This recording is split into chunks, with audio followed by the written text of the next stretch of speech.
From awaytogarden.com and robinhoodradio.com, this is A Way to Garden with Margaret Roach, your weekly invitation to dig in and grow. A new book came my way recently with a title that just said it all. Lawns into Meadows is what it's called, and its author, Owen Wormser, is our guest today. More on meadow making in a minute, but first, these messages. Programming and underwriting support from Garden Tool Company. Garden Tool Company's wide selection of heirloom quality tools for your gardening passion is backed by outstanding customer service, fast shipping, and ongoing support. GardenToolCompany.com. Programming and underwriting support from Brushwood Nursery. For more than 20 years, Brushwood Nursery has shipped the finest selection of clematis and other vines all over the United States with full gallon-sized plant and free shipping. Their website is full of beautiful pictures and information on growing clematis. BrushwoodNursery.com. Landscape designer Owen Wormser's new book is called Lawns into Meadows, Growing a Regenerative Landscape, and his approach is just that. Owen owns Abound Design, a firm based in Western Massachusetts that emphasizes sustainability, regeneration, and beauty, he says. And I'm so glad to welcome him to the program today to talk about making meadows. Hi, how are you? Hi, thanks for having me. Yes, I'm so glad to get the book. And before we start, I should say that we'll have a book giveaway with the transcript of the show on awaytogarden.com.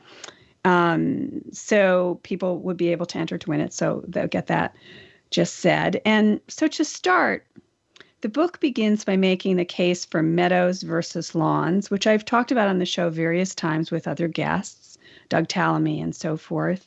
But give us sort of the scene-setting quick pitch on why meadows versus lawns before we dig into your really accessible how-to.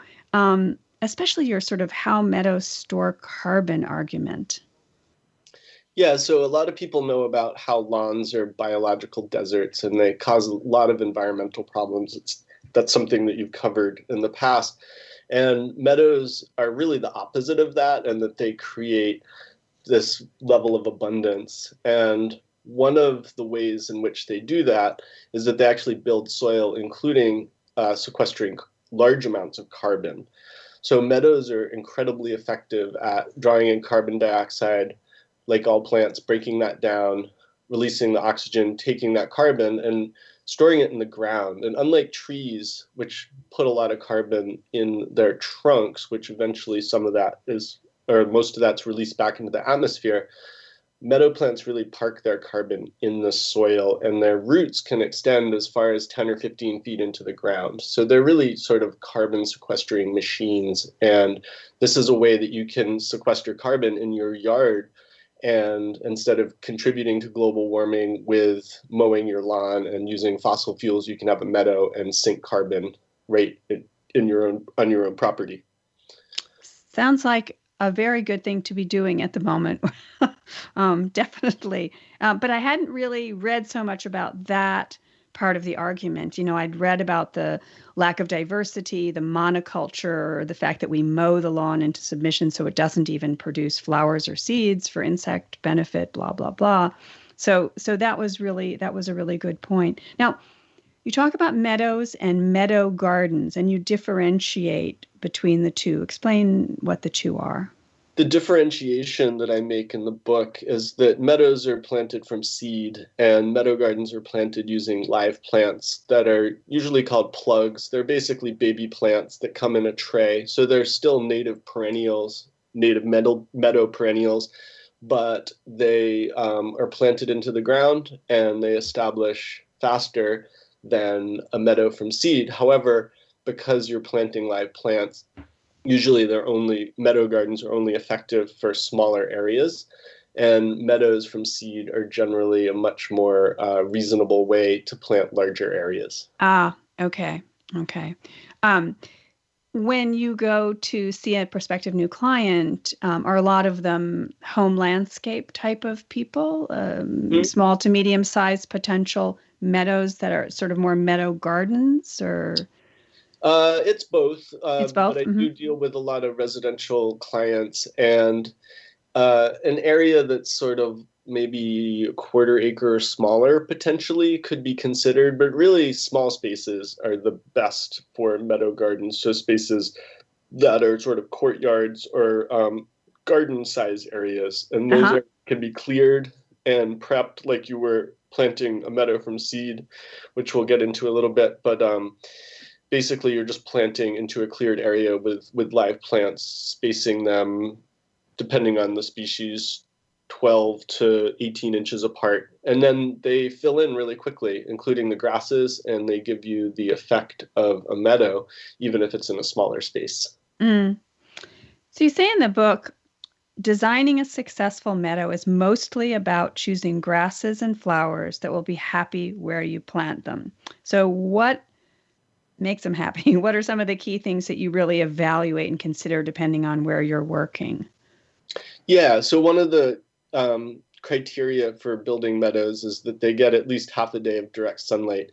And once you determine that an area has that, really you can almost definitely find plants that will match the site. And that's one of the best things about meadows, is that they can grow pretty much anywhere.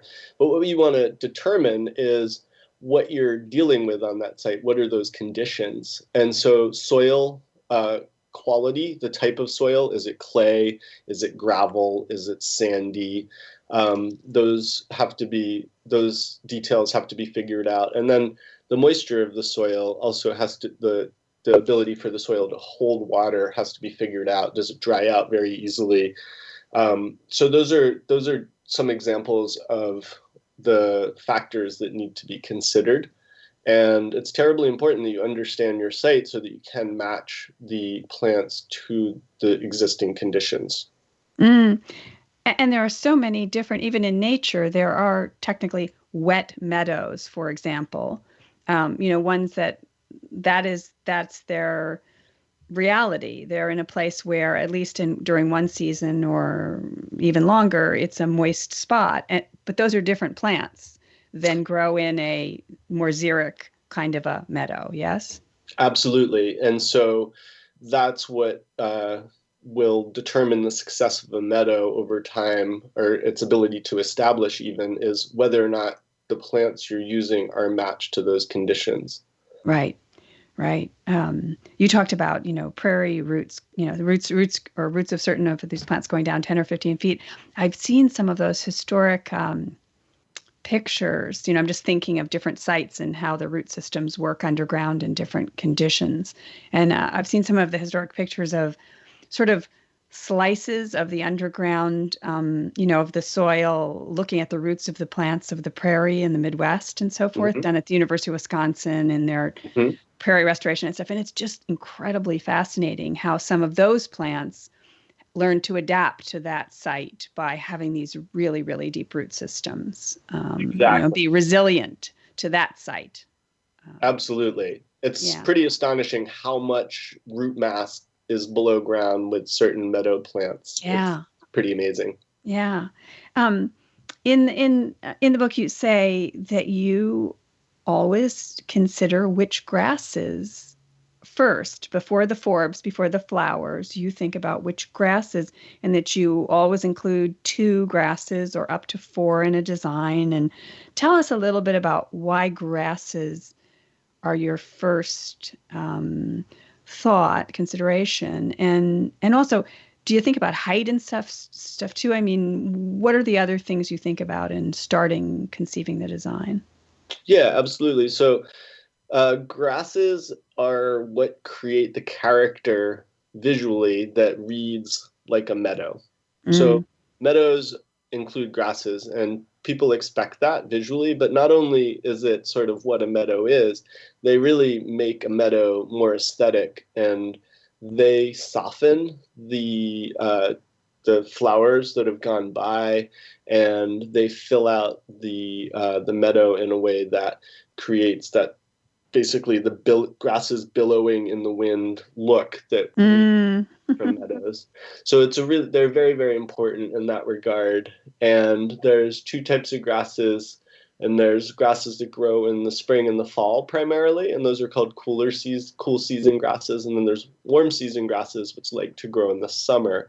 And usually I use both. And the warm season grasses are the ones that I focus on the most. And really, in the book, I encourage people to generally focus on those. But usually, I'll also use maybe one cool season grass as well. And the warm season grasses bunch, so they allow other plants to grow around them without spreading too much. And so they really play nicely with other meadow plants. And when I'm considering grasses and other meadow plants, I am considering height. And I'm also considering with the other meadow plants like bloom time and their color. And ultimately, I want plants blooming throughout the course of the growing season, not just for aesthetics, but also for food, for pollinators. Right, so right. height and bloom time are really important factors as well. So just tell us a couple of species of warm versus cool, just to give us a visual of, like, I think little blue stem, for instance, is a warm season grower. Is that correct? And it's a bunch grass. Yeah, that's exactly the case. So little blue stem is one of my favorite warm season grasses, and it's something that I include a lot of times in meadows because it's something that really loves dry conditions. And it's good to kind of hedge your bets when you're choosing meadow plants. So I'm kind of choosing plants that can take a range of conditions. And then if it's a very dry year, some of those plants will have a better year than others. And it all kind of balances itself out over time. And little blue stem is one of those plants that can just take dreadfully dry conditions and is perfectly happy.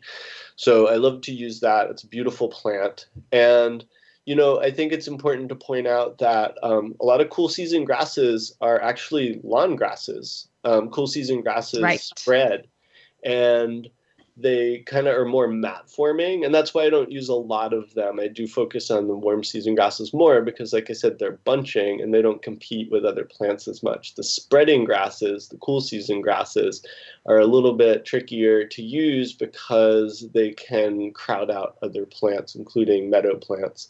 So that's why I often encourage people to start from scratch, where they're getting rid of their lawn grass to make it a little easier for other plants to grow.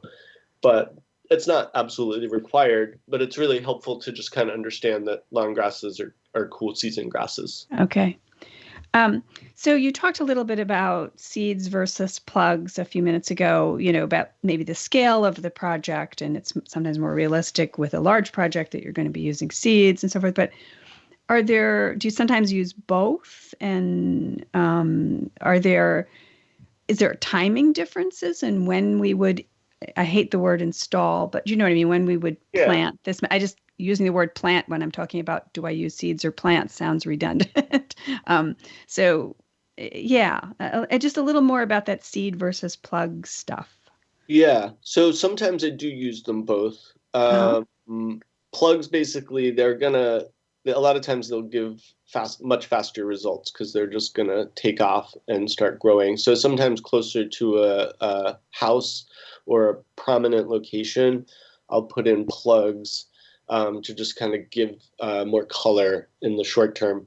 But generally, it's based on area, and larger areas I'm using seed. So when I'm planting from seed, I'm basically prepping in the same way that I would be planting from plugs as well. So they're interchangeable depending on sort of how quickly you want results, I guess is one way to look at it. And maybe the budget too, in some cases. I don't know. Absolutely. Yeah. And, seed is much more economical, and you can cover much larger areas that way than compared to live plants. Yeah. So you just said prep. And so this, of course, is where those of us as home gardeners, or I have a slightly larger site than the average backyard, but nevertheless, I'm a one-person show, a home garden. The prep, we all wonder, how the heck do we transform this piece of lawn? It seems daunting. And so take us a little bit, through that. I mean, let's assume that we're not doing acres and acres. Now, I have to confess that I did the most simple way of all. When I first came to where I am 30 plus years ago, I kind of started unmowing, as I say, certain areas because I knew something about native plants. I recognized little blue stem was present. I knew it was a warm season grower, and people who have listened to the show before have heard me say this. And I knew that I could knock back, if I waited till like around the first week of May to mow where I am, I could knock back the cool season mat forming grasses, and I could favor the little blue stem that was just beginning to emerge. And I could get more blue stem and less of the other guys in this meadow. That was my method. It's not the best method, but it's pretty. I love it. And the insects love it and the birds love it. So I don't know so much about the prep at all. And it's always sort of frightened me, looks daunting. But tell me, how do we do it? So one approach is the approach that you used. And that's the easiest thing to do. And ultimately, you can let part of your lawn grow up, and you can also potentially seed into it either by using what's called a drill seeder, which basically scores into your lawn and places seeds into the score marks so that they have soil contact, or you can even just sprinkle seeds over the lawn, or you can even plant plugs into a lawn, mow it one last time, plant those plugs, mark where they are, make sure that they don't get overtaken by lawn grass as it grows up, and they'll establish. So that's one way to do it. And that can be effective. It depends sort of on the situation you're dealing with, but it's still going to be far more environmentally friendly than having a lawn, and it's going to still be able to park a lot of carbon in the ground. So that's one way. And really, the other sort of main way of doing this is to strip the grass out and till, or simply till repeatedly and get rid of the grass that way. That's an organic approach to getting rid of what's there, including the seed bank, because if you till repeatedly, that allows you to really get anything, to kill anything that resprouts. So that's really important, because what that allows for is for the seed mix or the plugs that are being planted to really be in an environment where there's little or no competition. And so if those plants can establish, then basically they can generally hold their own. And then with very little maintenance, you just have to mow once a year. And that generally does the trick. So that's sort of the long and short of it. Okay. But there's nuances, of course, and the book gets into that. Now, you said till, and is it just a plain old home rototiller, or is there and how repeatedly is repeatedly? Yeah, so tilling has to be effective enough so that the grass and vegetation that's already there is really churned into the soil so that it can be eliminated so it doesn't sprout. So repeatedly depends on how much the vegetation wants to resprout. So usually it's 2 to 4 times. And usually a home rototiller isn't quite strong enough. There's a type of tiller called a hydraulic tiller that's a little bit bigger, and they're still a walk behind, but they're able to chew up the grass pretty effectively.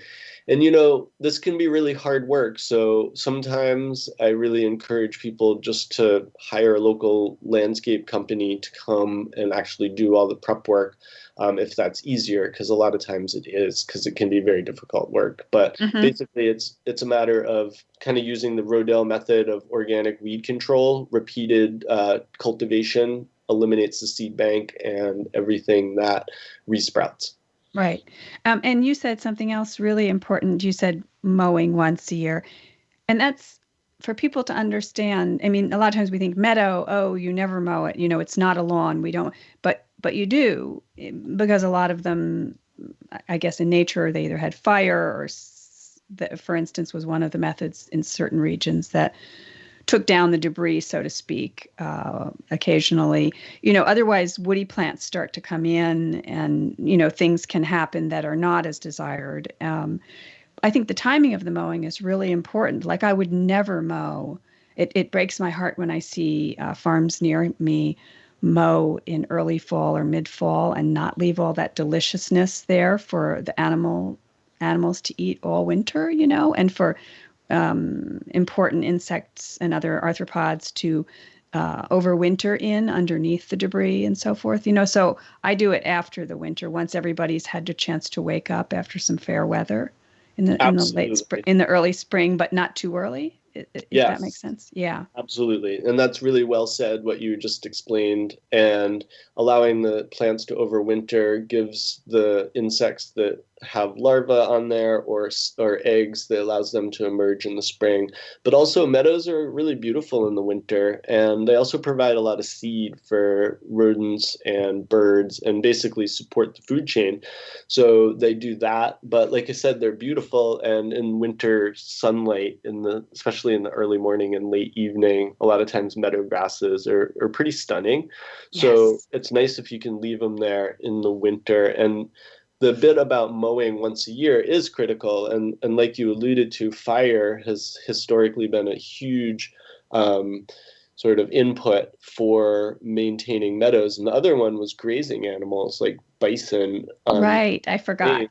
hay. And so, but the point being that there has to be something that basically keeps woody plants like trees and shrubs from taking over. And so therefore, if you have a meadow, you want to mow it, you have to mow it once a year. And that cuts back the woody plants and puts them at a disadvantage and allows your meadow to endure. We have a few minutes left, maybe 3-4 minutes left. And aftercare tips, I've just sort of brought up one of them, which is that raspberries or blackberries or whatever, something's going to come in that's woody that you don't want. Is there what's Owen's method of dealing with when woodies come in? What do you do besides the once a year mowing when you still are having the problem, even with that? Do you edit them out? Do you dig them out? Any tricks for that? Yeah, so digging them out can work, even just cutting them back Yeah. repeatedly. If you have to cut them back once or twice a season and do some real selective cutting, that can work. So even raspberries and blackberries and cane plants like that, as an example of a sort of weedy plant that can be fairly aggressive. Usually if you mow once a year and then if they're a problem in a certain area, you trim them back maybe once or twice. That usually does the trick. Mm-hmm. Okay. So we haven't mentioned too many different plants in the last couple minutes. Just what are some of the ones you couldn't live without? I mean, I know you have a palette of them in one chapter of the book, but a couple that you just want to shout out to us as among your favorite performers. Yeah, we mentioned little blue stem, which is certainly Yeah. a favorite grass of mine, but butterfly weed is a plant that I couldn't do without, which is Asclepias tuberosa. This type Yes. of milkweed has these stunning orange flowers, and it's beloved by a lot of different pollinators, but it also supports monarchs, which are, like a lot of insects sort of hanging by a thread in terms of their well-being on this planet. So planting butterfly weeds one way to support them. So that's a plant that I love. And, I use certain plants like echinacea a lot because they perform and they do really well and they can take a range of conditions. So that's another plant that I really love to use, Echinacea purpurea. And I could go on and on in terms of meadow species, but there are certain ones that really just kind of hit all the check boxes. And those Right. are few that are examples of that. I saw you included one of the Pygmanthemums, the mountain mints, and those have sort of come from nowhere to become like an it plant of the moment. Everyone's talking about Pygmanthemums, so I was glad to see one there. Yeah, and they deserve that, and it's kind of funny how plants come and go in terms of Yes. popularity. But it's great that it's getting more attention because it's a really rugged native plant that's beloved by pollinators as well. And so it's a really excellent plant to have in your meadow. And these plants are tough and they don't need anything. And that's the beauty of meadows when it comes to a maintenance perspective. And they're completely opposite of lawns in that regard. And something like Pygmanthemum is a very easy to take care of plant. Well, the book is Lawns into Meadows. We've been talking to Owen Wormser. We're going to have a book giveaway, as I said, with the transcript. And I mean, the subhead of the book also says it all, Growing a Regenerative Landscape. So thank you so much for making the time today, Owen. And I look forward to meeting you in real life before too long, if and when the conditions allow again. So thank you. Thank you. Yeah. Thanks for having me, Margaret. It's been fun Okay. talking to you. Okay. Programming and underwriting support from Brushwood Nursery. For more than 20 years, Brushwood Nursery has shipped the finest selection of clematis and other vines all over the United States, with full gallon-sized plant and free shipping. Their website is full of beautiful pictures and information on growing clematis. BrushwoodNursery.com. Programming and underwriting support from Garden Tool Company. Garden Tool Company's wide selection of heirloom quality tools for your gardening passion is backed by outstanding customer service, fast shipping, and ongoing support. GardenToolCompany.com. And thanks to all of the rest of you for listening too. Now, don't miss an episode. You can subscribe free to the podcast version of the show on Stitcher or iTunes or Spotify. You can find me anytime at awaytogarden.com or on Facebook and Instagram as @awaytogarden. And happy gardening meantime. A Way to Garden with Margaret Roach is a joint production of awaytogarden.com and the smallest NPR station in the nation, Robin Hood Radio.